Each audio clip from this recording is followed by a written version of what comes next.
네, 한국 정부가 기화자에게 병력 의무화하는 방침을 발표했습니다. 이거에 대해서 어떻게 생각하시는지요? 35세 이하 기화자가 해마다 1000여 명에 이른다고 합니다. 그중 대부분이 중국 동포, 조선족 자녀들이라고 하는데요.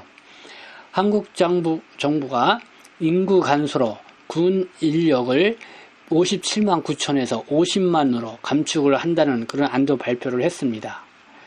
또 한편에서는 군 인력의 충원을 위해서 기화자의 병력 의무화를 추진한다는 것입니다. 기화자 다수가 중국 동포라는 점도 고려되었다고 하기 때문에 중국 동포 여러분들이 관심을 가져야 할 내용이라고 생각이 드는데요.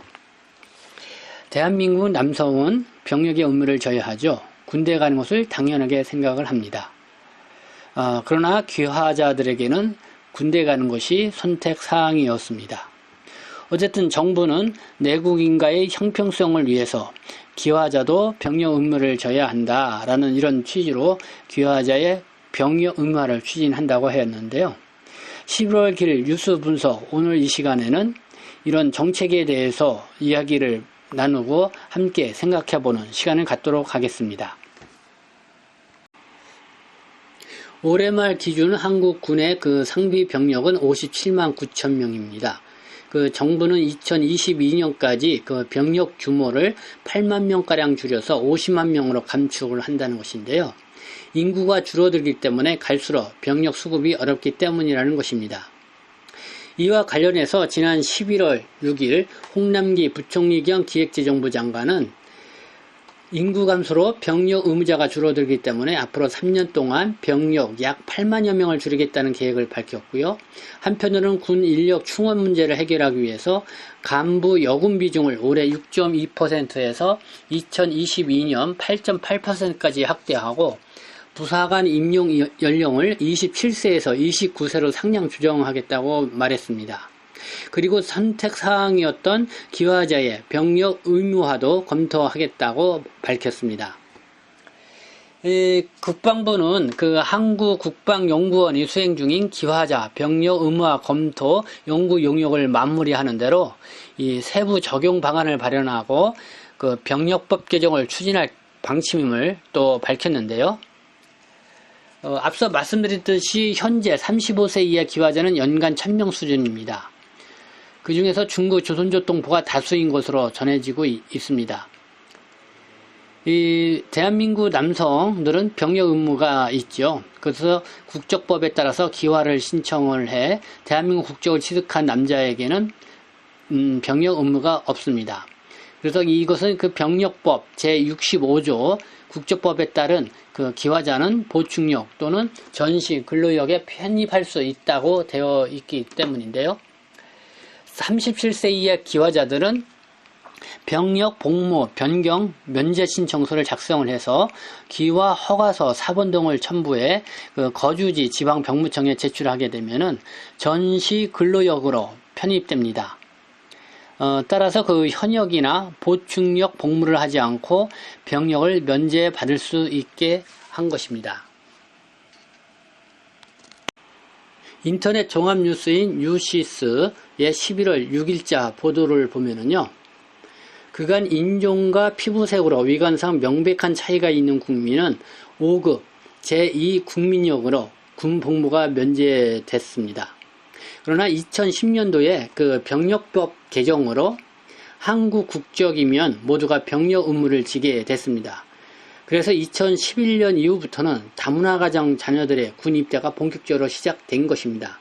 그러니까 여기서 말하는 다문화 가정이라는 것은 외국인과 내국인과 결혼한 그 사이에 난 자녀들로 한국에서 태어날 때부터 한국 국적을 부여받은 자녀들을 말합니다. 그래서 다문화 장병은 2010년 51명, 2012년에는 223명, 2014년에는 400명, 2016년은 776명으로 꾸준히 증가를 해왔습니다. 그리고 이후 차별을 둘러싼 논란 때문에 공식 집계를 하진 않았지만은 대체로 2019년 현재 다문화 장병은 3,000명을 넘긴 것으로 알려져 있고요. 2012년에는 다문화 가정 출신 부사관이 처음 배출되기도 했습니다.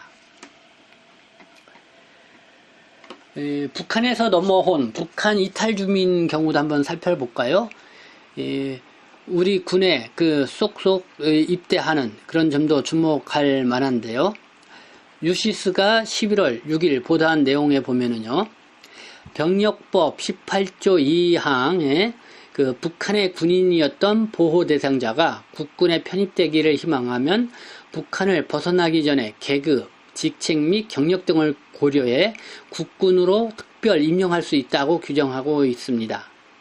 군인사법 시행령 11조 역시 북한의 장교였던 사람으로서 국군에 편입되기를 희망하는 북한 이탈 주민 중 임용 자격을 갖춘 사람으로서 전형에 합격한 사람이면 또 장교가 될 수 있게 허용을 하고 있다는 것입니다. 이 탈북 청소년이 입영을 희망할 경우 타 병력 의무자와 동일하게 징병검사 후 입대를 할 수 있고요. 다만 본인이 병력 면제를 희망을 하면은 징병검사를 실시하지 않고 또 병력 면제를 받을 수가 있습니다. 2013년에서 2014년 사이 탈북자 현역 입영 대상자가 428명이었는데요. 그중 단 한 명만 입대를 했다고 합니다. 하지만 북한 이탈 주민이 점점 늘어나면서 앞으로 이 탈북한 청소년이 스스로 입대하는 사례가 늘어날 전망으로 보고 있습니다. 한국 정부가 기화자 병력 의무화 방침을 세웠다고 하는데요. 그럼 어떤 배경에 의해서 그렇게 하였는지 알아보도록 하겠습니다. 이 정부가 기화자에게도 병력 의무를 지도록 하는 것은 내국인과의 병력 형평성, 또 대한민국 국민으로서의 온전한 권리 행사, 또 기화자의 책임의식 제고 등을 고려한 조치로 풀이가 되고 있습니다. 이 부모를 따라서 한국에 입국한 후 초, 중, 고교를 마쳤는데도 기화자라는 신분 때문에 병력 의무에서 차별을 받아서는 안 된다는 취지이죠. 현재 한국 국적을 취득한 외국인 남성의 경우 병력 의무를 이행할 나이가 돼도 스스로 원하지 않으면 군에 입대할 필요가 없습니다. 이에 따라서 기화자의 권리 및 책임의식을 강화하고 또 내국인과 기화자 간의 형평성 문제를 고려한다는 취지에서 여러가지 지속적으로 문제 제기가 있어 왔다는 것이 정부의 설명입니다. 이 군 당국도 기화자라는 이유로 병력 의무에 차별을 두는 건 형평성에 맞지 않다고 보고 있다는 설명인데요.